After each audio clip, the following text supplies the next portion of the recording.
What is power all about anyway? Do you believe that you could gain power? Do you think that you could be powerful by just observing spectacles of man? You know that by creating something that people want to look at and people want to listen to and be a part of, that could bring you power? Or do you think that the observer is powerful, or do you think that the observation is powerful? These are questions that I don't know the answer to. You know what I'm saying? I don't smoke. It tends to sap my power. I was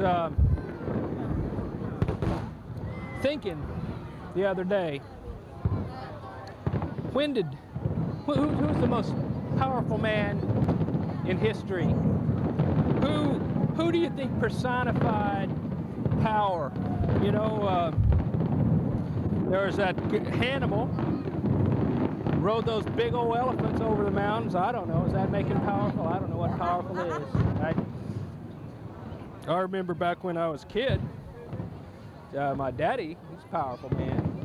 You know, he wasn't powerful. He wasn't powerful like a king. He wasn't powerful like an emperor is powerful, but he was powerful in that he was a very strong man. And I can remember that he would do this thing where he'd like that, and he'd ask me to test and see how hard and muscular it was. You know, he'd like that. And I felt like that made him powerful. He didn't have any tattoos on his arm. Probably would have made him a little more more powerful. I think if you're tattooed, you look more powerful. But I don't have. That's exactly my point. That's exactly my point. I think that the tattoos on a man can make him more powerful, especially if it says something like power. Or tattoo of Hoover Dam, something like that. Oh, yeah. That's a powerful. What did you eat for breakfast yesterday? The water. You have water? Backed up against the dam. Backed up against the dam. It's powerful. Well, to tell you the truth, I had myself some eggs. Had some eggs. I had the eggs boiled. I had the eggs boiled. And I had some sausage. Ate toast? I like toast. Yeah, toast or biscuit? I like toast. I enjoy a biscuit. Yeah, but you had toast? I ate toast though. But I like biscuits. Yeah, you jam with butter on it? I had some. I did, but let me tell you about the power of the dam. Yeah. Do you think a man can hold back the water of a river? No. Do you think the place a man is? It's very small. No, I'm talking about a Russian river. You know, like I don't think where it is. If it were small, it could be in California, Russia, anywhere. I'm talking about a powerful river. A river of power. Man can't hold a dam could. And I don't know. You can. Do you think that what you look at can cause you to have power? I was thinking, if a person looks at a spectacle from this angle, another person looks at a spectacle from this angle, which would bring them more power? Which would bring them more power? Because I'm wondering if there's some sort of power in observing the spectacle from all the different angles. Exactly. You have one choice of where you can observe. If you could be on each side, say, let's see, you could observe a spectacle from two different sides. Would that power somehow infuse you? Would you become powerful? Would you become more powerful than you are? Could you be more powerful than you are? I don't know the answer to that. I sometimes wish I could live two lives. You know what I'm saying? I wish I could live two lives. One life looking at the world this way, one life looking at the world that way. Now that would be powerful. Because the second life, you'd know what to expect. You only get one choice. Second life. First life, you may not have seen all the choices. Maybe that's true. You need, maybe like a cat.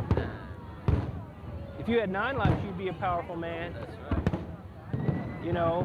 But you'd have 8 deaths, 9 deaths. So, but see, like a guy like Abraham Lincoln. Yeah. Is a very powerful man, but he just died the once. Well, a guy shot him in a theater. He's watching a play. He's watching a spectacle. You know, he had his eyes on a spectacle. And He wasn't watching his back. He wasn't watching his back, and that's what caused him to have lose his power, so to speak. You know, because he could have been much more powerful than he was. I think. You know, if he would have gone on. You know, like imagine Abe Lincoln at 80 years old. Oh, he could have done a lot more. He could have done a lot more. He would have been an elder statesman, but he's like died a middle-aged statesman because he wasn't around like 1890. He wasn't observing what was going on around him, and that cost him. Yeah. And you know what? It'd be a different place if he had lived a lot longer. Have you ever heard that there's some similarities between Abraham Lincoln and John F. Kennedy?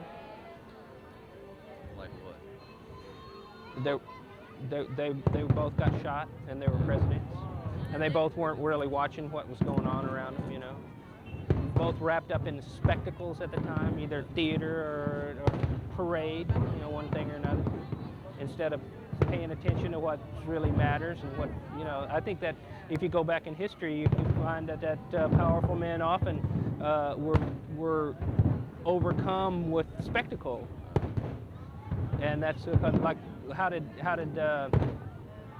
Julius Caesar die? Stabbed in the back. Stabbed in the back, exactly. And there's probably some sort of dancing going on or something at the time. I don't know. I don't remember historically if that's true, but you figure there's probably some dances, girls dancing. You know, Roman girls, or wherever he was from, girls dancing. Next thing you know, he's stabbed in the back. That'll hurt. Yeah. But he was powerful before that. But then afterwards, when he's dead, you can't. One of the things about power is when you're dead, you don't have any of it. You know. You can have a foundation in your name. You get like a foundation, a power, a basis, a power base, so to speak. When you die, set up some kind of trust fund or something. And your power could go on in your name. Like some sort of a foundation. Yeah. You know that many of the statues of ancient Romans have foundations, and they'll stand them up on top of columns. And the columns, maybe that's indicative of their power, the power of the people that once lived. That I guess in a sense, if someone makes a statue of you, you're living on, and that's power. Have you ever decided? Have you ever wanted to have a statue of yourself? Have you ever wanted to be a statue? Like just, you know what I'm saying? If you just gave up the spirit inside your body, give up the life force, I don't even know what you call it, your soul. Give it your soul and just become a stiff, rigid body. Would that make you more powerful? Because then you'd continue on after everybody else goes on about their business. and you'd still be there. Still be like I can imagine like a statue of my daddy, like this. That would be maybe the truest power. A statue of your daddy? Yeah, I gotta imagine. Have you ever heard of the Statue of Liberty? Is that your daddy? No, but it's a statue. Was a woman. It's a woman, Yeah. and very, there's one of the problems in the American culture is that the women don't have much power. They got a statue. But they do have the big statue, and it's green. But I think the reason it's green is because the women are green with envy of all the power. Women got secret powers. Ones you don't know about. I once, when I was real little, someone told me a secret one time. It was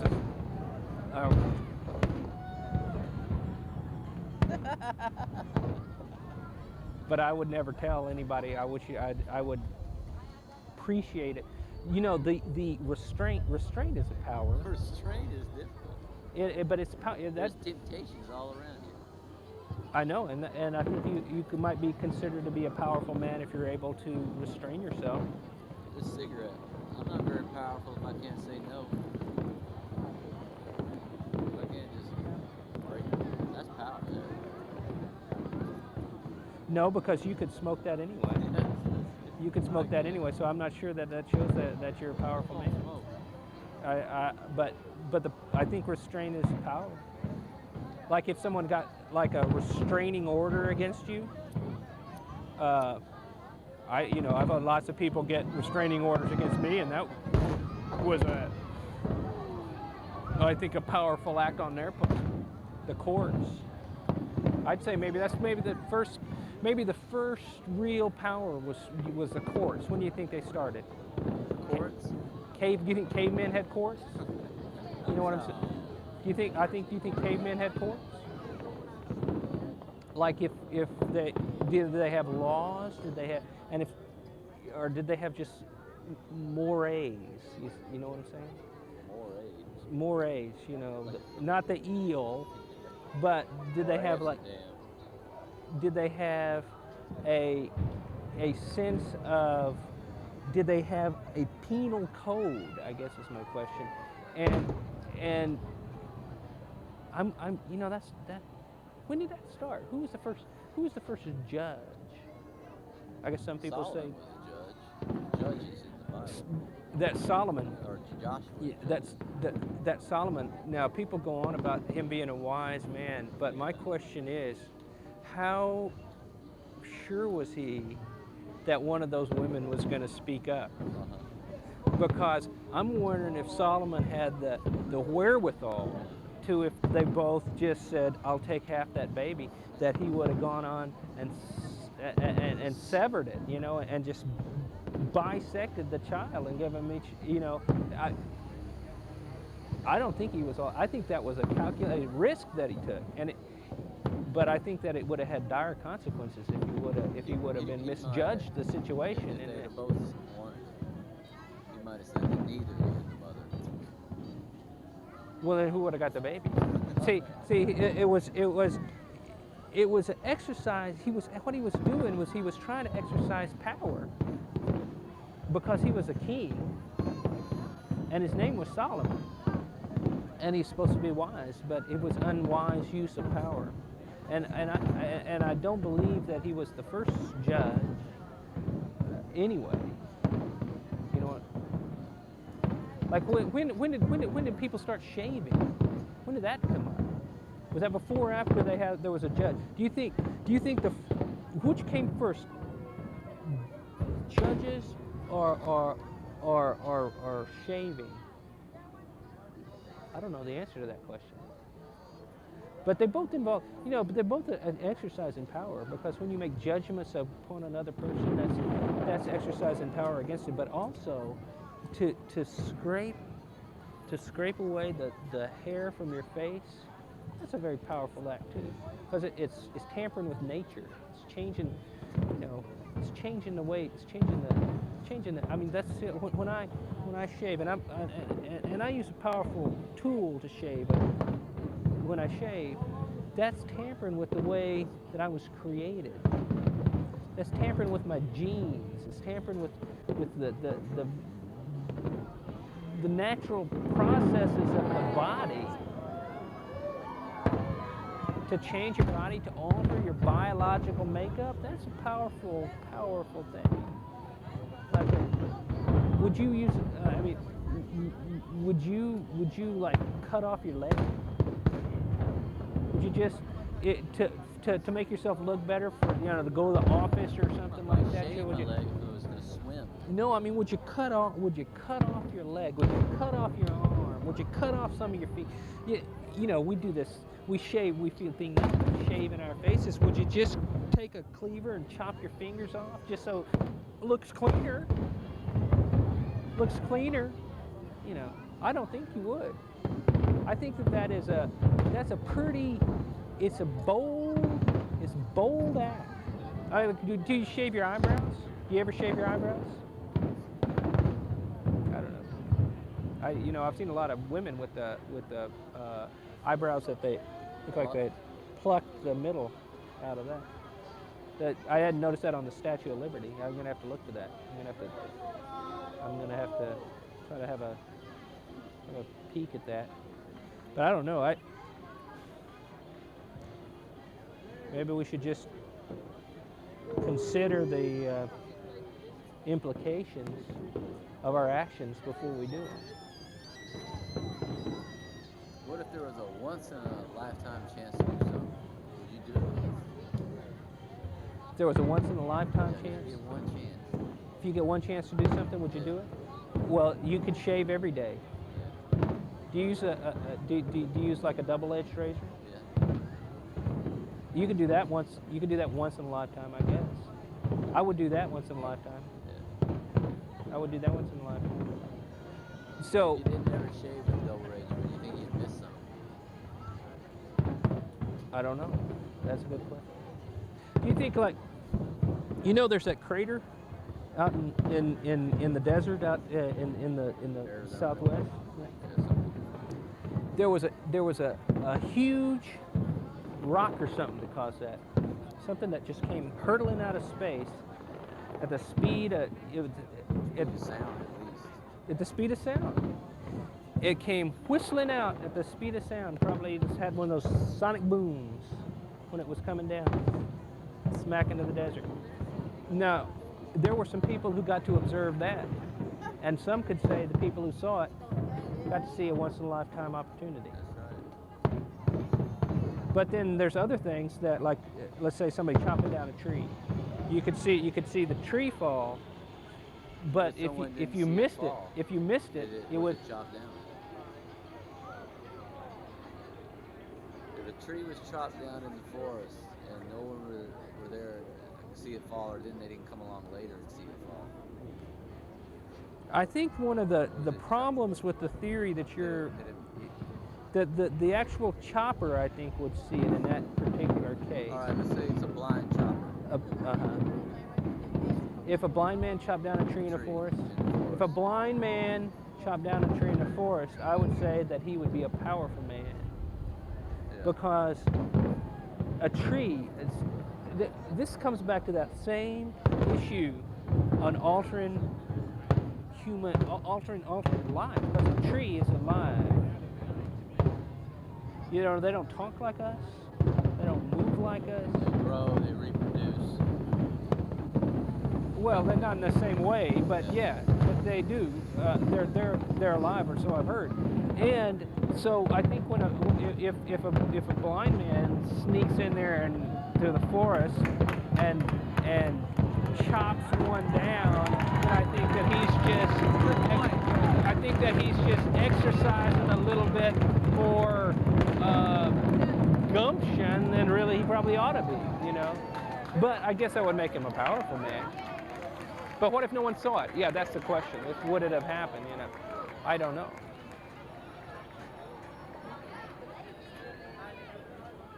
Do you feel powerful? Oh, yeah. Well, you're a good listener. Yeah. You're a good listener. Should we watch the show? Yeah. Woo! That's neat. Cloudy. Cloudy. That shouldn't affect that show though. Think it's gonna rain?